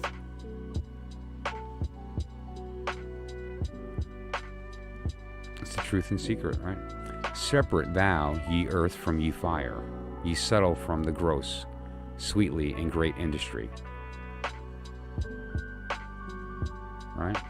We're already half done, and I mean, there's like so much right there, right? It ascends from ye earth to ye heaven, and again it descends to ye earth, and receives ye forces of things superior and inferior. By this means you shall have the glory of ye whole world, and thereby all obscurity shall fly from you. Its force is above all force, for it vanquishes every subtle thing, and penetrates every solid thing. So was ye world created. From this are and do come admirable adaptations, who of for ye means or process is here in this. Hence I am called Hermes Trismegistus, having the three parts of ye philosophy and the whole world. That which I have said of ye operation of ye sun is accomplished and ended. Hermes Trismegistus, so there's another name for him, is called the Thrice Great Hermes. He has three names. And so, but in that, so he sometimes is called Thrice Great or Hermes, the Great Three or whatever the case. But probably one of the reasons that they decided to call themselves the Three Initiates, whoever wrote this, because they were kind of taking that idea of Hermes having three names. But that said, you get the gist of like how powerful that is, right? I mean, just think about what we just heard in 15 sentences or whatever the case. And now, just consider though, if you were going back in time to where a 15-year-old Michael reading this stuff, and could you see anything in that related to tarot? Of course. And I read tarot at that point for some time. I started really young. And so it's not always easy to read these books. And the only book here that just totally lays a lot of stuff out completely like in the open is Milo DuQuette's Thoth Tarot. Understanding Aleister Crowley's Thoth Tarot by Milo DuQuette. This book is everything with respect to the primer. This is a good primer for all kinds of goodies related to the tarot and the esoteric tradition, the Rosicrucian, the Freemasonic, and these other traditions. That's a great book. Everything else is like, and that even too, you have to kind of read between the lines. But that's okay. I read them so you don't have to. Otherwise,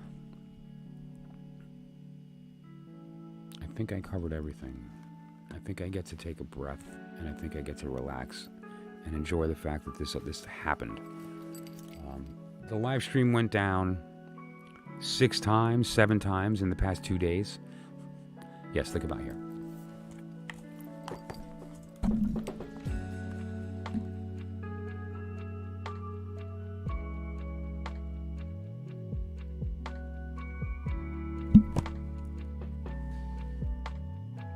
If you want to scan that from your phone, you can find it on Amazon. Oh, you want a list? I'm not sure about that. I'd be happy to. But yeah, some of these, I wouldn't recommend. Some of them I would. Like for instance, Emerald Tablet. It's a necessary absolute read. The 3 Magical Books of Solomon gets into Goetic magic, and don't go there. It's not, unless you've already had some study in it. You don't want to start meddling with the Goetia. The Picatrix. Don't go there. Megaton, Saint. These are all Goetic in nature.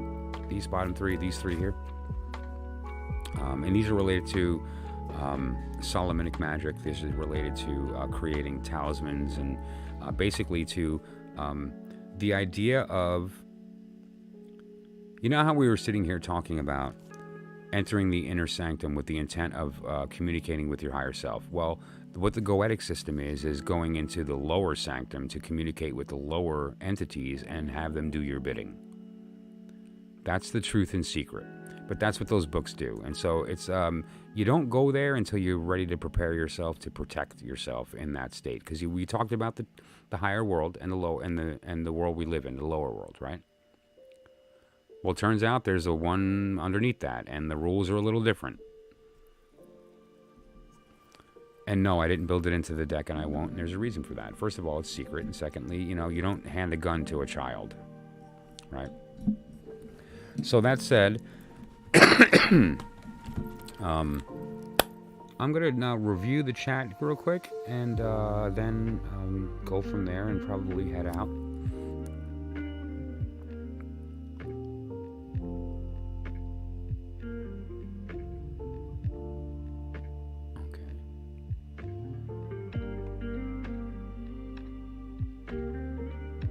Thoth?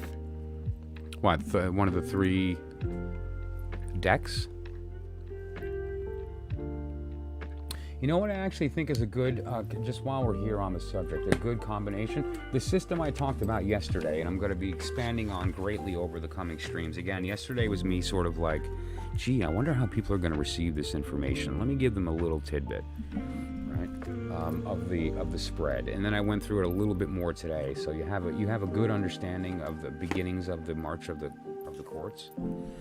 But the real spread requires 2 decks. And the decks that I chose are the Hermetic Tarot. This is my personal choice, but the Hermetic Tarot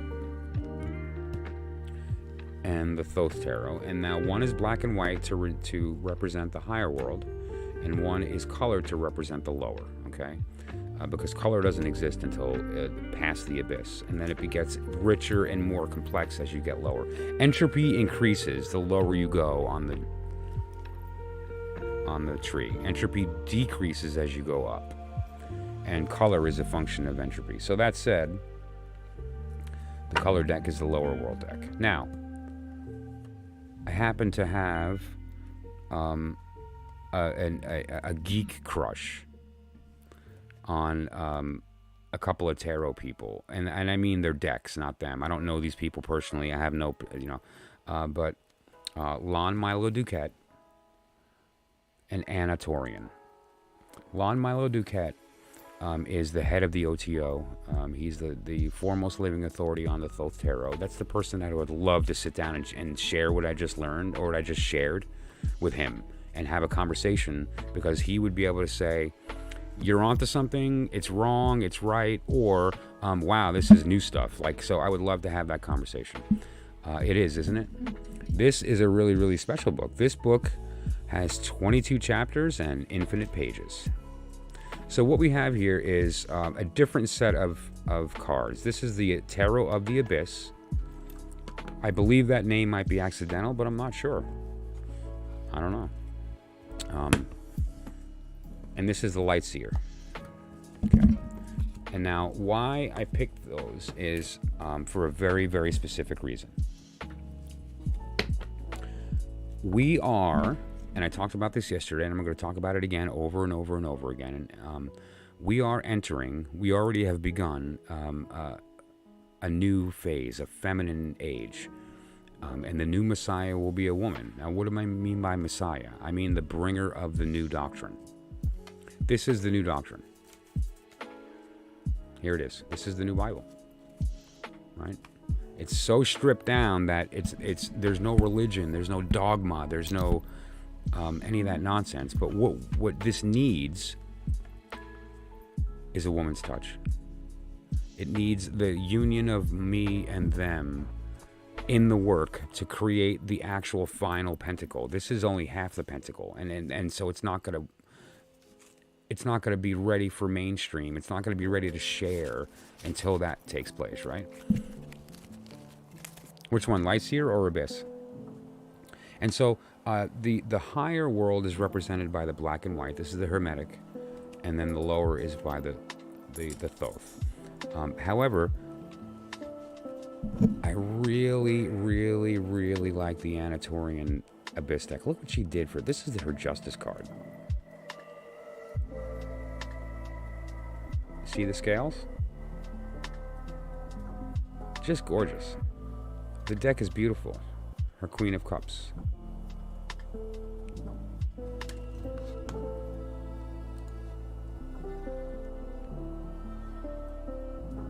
Oh, that's the Queen of Sword there. Okay. Eight of Pentacle. Look at her 10 of Pentacle. I mean, just really, really good stuff. There's the High Priestess.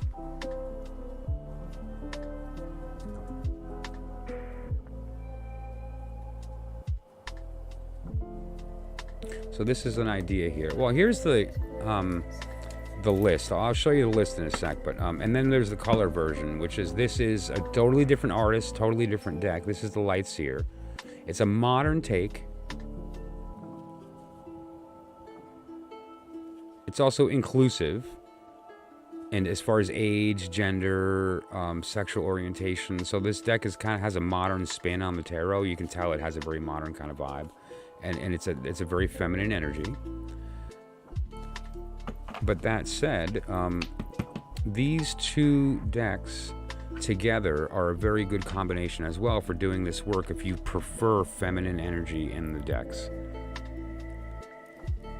Keep in mind the Thoth was designed by a man and drawn by a woman and is the most powerful piece of magic ever created. It's perfect. Until now, because, I mean. But really, what this is a distilled version of Thoth. Thoth is a very specific line of knowledge that is geared toward Golden Dawn, the Golden Dawn system of magic. This includes the Golden Dawn system of magic, but it also includes the Kabbalah, but it also includes the I Ching, but it also includes, Christian mysticism, Gnosticism. It's all there. So, the Tarot of the Abyss is a great black and white deck for that reason. And the Lightseer, which I don't really read too much of. I've had trouble reading it. I find it's a pretty deck. But I think it's a little too, and this is why it's perfect for this kind of work. It's a little too grounded in the real world. Like, it's a little too grounded. And frankly, this is going to sound really weird. It's too pretty. Like, the art is so nice that I wind up getting drawn into it. Like, look at this Lover's card. Like, you want to do your work, and then you wind up getting, like, aroused by the picture. Like, I look at this, and I'm jealous of their stare. I want that. Can I have that? I don't think I've had that in 10, 15 years. Right? And so you don't want to get distracted by the card. Look how gorgeous that is. I mean, every card is art. Look at her devil. But at the same time, like, I have trouble reading it because I get sucked in, and then I start, thinking about things, and I have some issues reading with it. I like to use it for, like, random card draws and stuff. So this is a good combination as well. The Anatorian Abyss as the higher world. Well, the higher world in the state of listening, and then the Lightseer as the color, which would be the lower world in the state of listening, and then the higher world in the state of, and so on. So, but yeah, those are that. And so what you would do is essentially have your box, and thankfully it's portable. You just pop right in there, and you're good to go. You know what this box is? It's answers to life, the universe, and everything.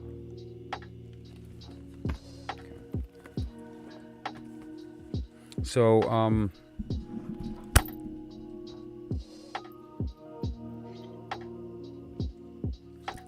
I know about the Ceremonial tablet, and a lot of what you're talking about have notes from months ago. Very cool.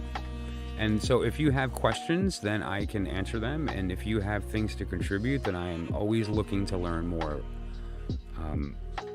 I would love to open a discussion. And I'll put this out to anyone else as well. Happy decks are important. I want to speak to Uncle right now. Happy decks are important, but consider what happy means too. Like, this is Deviant Moon, which I showed to everybody, you know, and I use Deviant Moon a lot for like random draws, and it's very dark looking. But it's not dark, it's just dark looking. Because the reality is that the dark comes from us and our interpretation. That is the face. It's what's inside that matters. Right?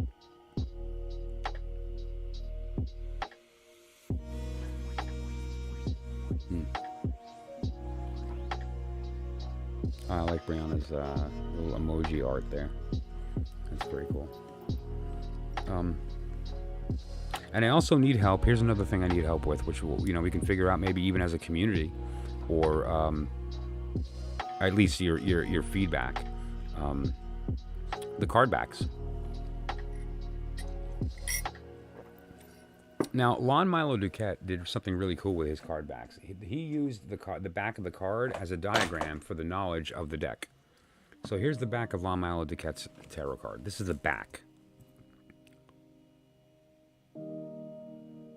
I mean, look, there's all kinds of good stuff. I'm not getting into any of it, but this is, like Enochian stuff and all kinds of other stuff. This is Solomonic, and there's all kinds of good shit here.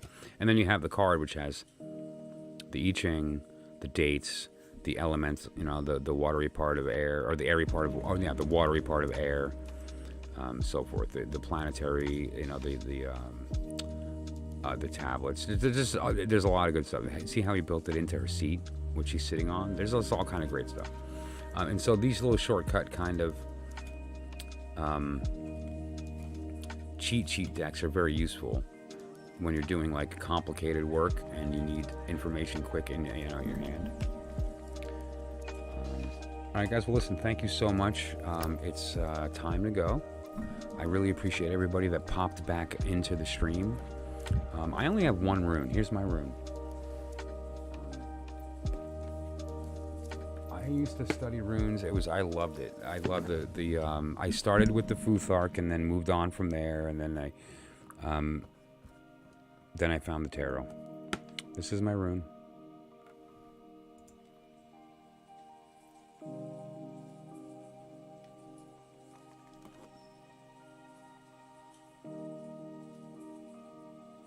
The rise, the fall, the rise, the fall.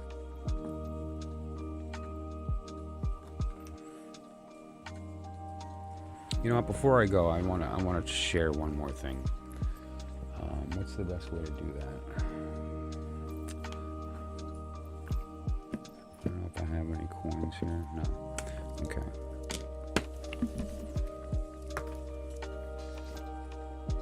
I can use these. Well, I can use one of these.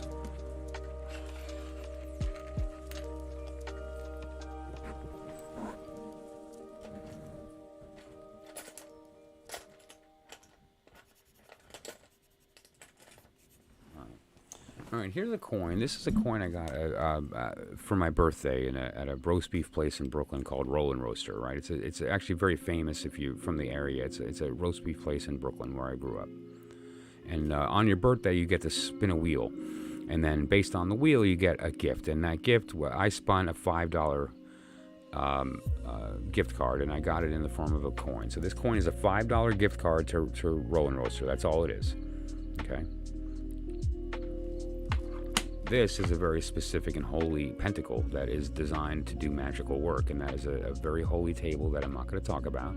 If you want to look into it, go ahead. And that's the holy 72-fold name of God written in a circle on this pentacle. Okay, this is very powerful magic. Now, what you can do here, what I'm about to show you, and before I leave the stream, and I do have to go, so. But that said, is the idea of everything I just spoke about.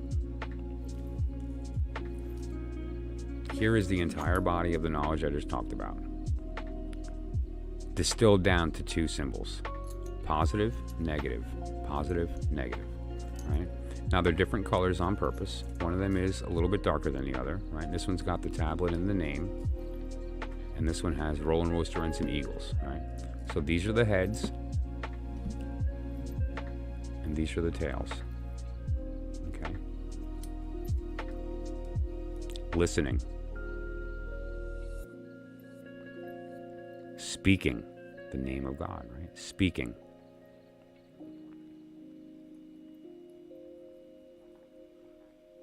Rejecting. Lamenting.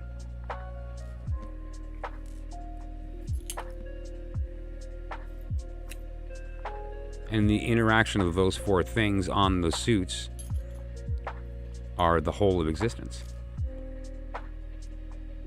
You could theoretically take 2 quarters and draw the 4 symbols in my deck on either side as the 2 sides of listening and talking, saying no and crying about it. Or the opposites, you can have talking and ignoring, receiving, crying, and then apply that back and forth on the process. Up here, down here, which way are you twisting? And the coins could easily do the same thing that we're doing with the cards. Now the cards obviously give you access to a much broader breadth of information because the complexity is higher enough that you can actually have. Yeah, well, receiving and accepting, right? Yes, that's receiving would be